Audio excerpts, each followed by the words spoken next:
हे friends, welcome back. मैं हूं सुमित तिवारी और आज के इस ट्यूटोरियल में हम रिलेशनल ऑपरेटर्स को डिस्कस करने वाले हैं। रिलेशनल ऑपरेटर्स क्या होते हैं और हम कैसे इन्हें यूज कर सकते हैं, इसको अंडरस्टैंड करने के लिए आज का ट्यूटोरियल है। वन मोर थिंग गाइस, अगर आप सी लर्नर हैं तो patch up with C app and book आपके लिए हेल्पफुल हो सकती है। ऐप को आप गूगल प्ले से इंस्टॉल कर सकते हैं एंड बुक को परचेज करने के लिए आप अमेजोन की साइट विजिट कर सकते हैं। विजिट करने के लिए आप स्क्रीन पे दिए गए क्यूआर कोड का यूज कर सकते हैं या इनकी लिंक्स डिस्क्रिप्शन में भी अवेलेबल है। तो चलिए स्टार्ट करते हैं।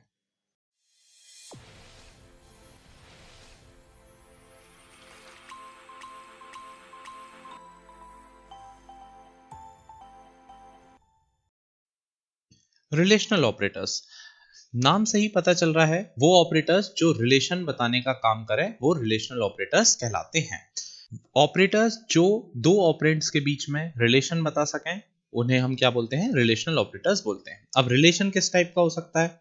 लेस देन या smaller than, greater than, less then और इक्वल टू, ग्रेटर देन और इक्वल इक्वल टू या नॉट इक्वल टू, छोटा बड़ा, छोटा या उसके बराबर, बड़ा या उसके बराबर, इक्वल। ये जो इक्वल इक्वल टू है ये दोनों को इक्वल कंपेयर करने के लिए यूज होता है। क्या दोनों बराबर, जो ऑपरेंड्स आप जो यूज कर रहे हैं, दो एंटिटी यूज कर रहे हैं, ये दोनों बराबर हैं या नहीं।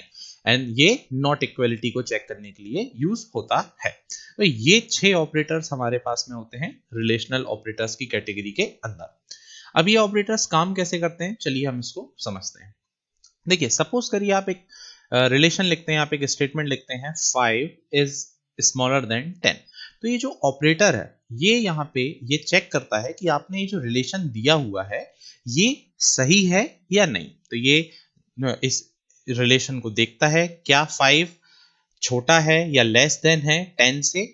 अगर ये है तो ये ऑपरेटर आपको क्या रिटर्न करेगा? ट्रू। ये आपको आंसर क्या देगा? हाँ, आपने जो रिलेशन लिखा हुआ है, आपने जो स्टेटमेंट दी है, आपने जो रिलेशन बताया है ये बिल्कुल सही है। तो ये जो ऑपरेटर है हमारा, ये आपको बोलेगा यस, ये आपने जो स्टेटमेंट लिखी है ये सही है, ट्रू। ये आपको आंसर क्या करेगा? हाँ, ट्रू में। ओके। सिमिलरली अगर ऐसी एक स्टेटमेंट हम और देखें, suppose 7 is greater than equal to 9। तो ये जो ऑपरेटर है हमारा ग्रेटर देन इक्वल टू, ये यहाँ पे चेक करेगा कि आप ये जो रिलेशन लिख रहे हैं ये सही है क्या। क्या 7 9 से बड़ा या उसके बराबर है? नहीं। तो ये ऑपरेटर आपको क्या आंसर करेगा? फॉल्स। ओके। तो ये इस तरीके से काम करते हैं। आप जो इनके साथ में ऑपरेंड्स या जो वैल्यूज देते हैं चेक करने के लिए, ये उस पर्टिकुलर रिलेशन को पूरा पढ़ता है। आपने जो लिखा है अगर वो सही है तो ऑपरेटर आपको ट्रू रिटर्न करता है। अगर आपने जो लिखा है वो रिलेशन गलत है तो ये आपको फॉल्स रिटर्न करता है। बस इतना ही काम, बिल्कुल सिंपल इस तरीके से ये काम करता है। चलिए इससे रिलेटेड कुछ और एग्जांपल्स हम देखते हैं। 14 इज ग्रेटर देन 10। क्या 14 10 से बड़ा है? यस। तो इसका आंसर क्या होगा? ट्रू। आपको ये ऑपरेटर क्या रिटर्न करेगा? ट्रू रिटर्न करेगा। a इज इक्वल 5, a की वैल्यू 5 है। a is smaller than equal to 8। क्या a 8 से छोटा या उसके बराबर है? हाँ बिल्कुल, a की वैल्यू 5 है जो कि 8 से छोटी होती है। तो इसका आंसर क्या आएगा? True. x is equal to 2, x is equal to 4। x की वैल्यू है 2। क्या 2 4 के बराबर है? यहाँ पे x की वैल्यू 2 है और क्या x की वैल्यू 4 के बराबर है? 2 4 के बराबर है? नहीं। तो ये इसका आंसर क्या आएगा? False. a is equal 11, a is greater than equal to 11। क्या a की वैल्यू 11 से 11 से बड़ी या उसके बराबर है? तो देखिए यहाँ पे 11 11 से बड़ा नहीं है बट उसके बराबर है। तो यहाँ पे क्या आएगा? ट्रू। ओके।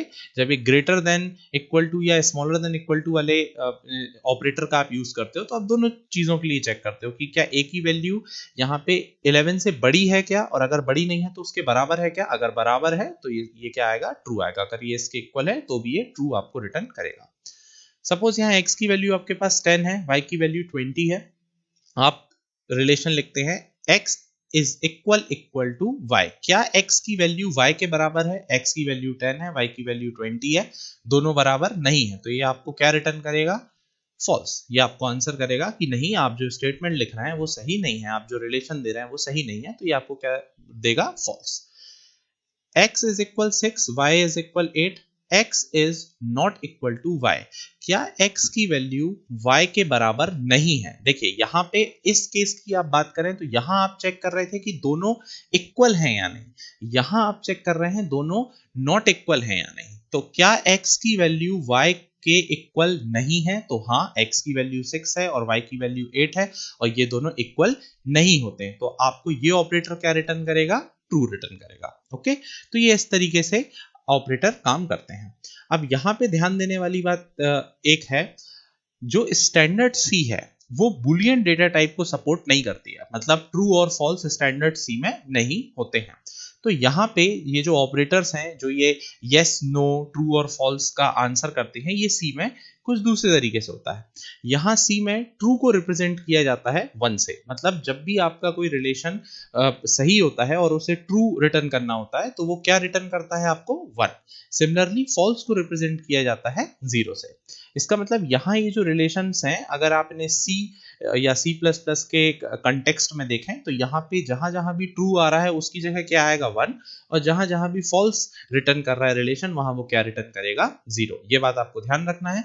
ये जो रिलेशन ऑपरेटर्स हैं, रिलेशनल ऑपरेटर्स हैं, इनके जो रिजल्ट्स हैं वो C और C++ में किस टाइप में आएंगे, 1 एंड 0 में। अगर ट्रू है तो 1 आएगा और फॉल्स है तो 0 आएगा। और जो मॉडर्न प्रोग्रामिंग लैंग्वेजेस हैं सच एज जावा, सी शार्प, पाइथन, इनमें ये आपको ट्रू एंड फॉल्स में ही आंसर करेंगे। ओके, तो ये बात आपको ध्यान में रखनी है। रिलेशनल ऑपरेटर्स से रिलेटेड एक क्वेश्चन बहुत ही कॉमन है और एक मतलब बहुत ज्यादा कंफ्यूजन भी क्रिएट करता है कि क्या ये इक्वल इक्वल टू एंड ये सिंगल इक्वल टू दोनों सेम होते हैं क्या। अगर आपसे कभी किसी इंटरव्यू में या कहीं भी ये क्वेश्चन किया जाता है तो आपका आंसर होगा आप बिग नो, ये दोनों सेम नहीं होते हैं।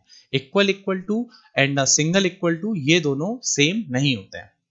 देखिए अगर हम बात करते हैं इक्वल इक्वल टू की, तो ये एक रिलेशनल ऑपरेटर है जो कि इक्वलिटी को चेक करने के लिए यूज किया जाता है।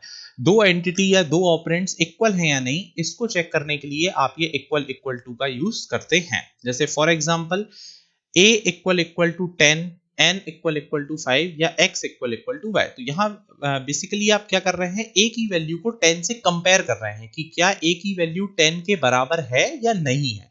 यहाँ आप n की वैल्यू को 5 से कंपेयर कर रहे हैं। ओके, तो ये जो है ये एक रिलेशनल ऑपरेटर है जो कि इक्वलिटी को चेक करने के लिए यूज होता है। और वेयर एज अगर हम सेकेंड साइड देखें तो जो ये सिंगल इक्वल टू जब आप लिखते हैं तो ये क्या होता है, ये एक असाइनमेंट ऑपरेटर होता है जिसका काम होता है वैल्यू को असाइन करना। ओके, जैसे फॉर एग्जांपल आप लिखते हैं a इज इक्वल 1, तो यहाँ ये जो 1 है ये इस a में असाइन हो रहा है। ओके, b इज इक्वल 2, मतलब ये जो 2 है ये किस में आप असाइन कर रहे हैं, इस b में, इस b वेरिएबल में डाल रहे हैं। ओके, तो जो इक्वल इक्वल टू है ये इक्वालिटी चेक करने के लिए यूज होता है, और एक अगर आप सिंगल इक्वल टू लिखते हो तो ये क्या है, असाइनमेंट के लिए यूज होता है। यहां आप इन दो स्टेटमेंट्स को देखें, x इक्वल इक्वल y, तो यहां इस केस में आप क्या कर रहे हैं, x की वैल्यू को y से कंपेयर कर रहे हैं।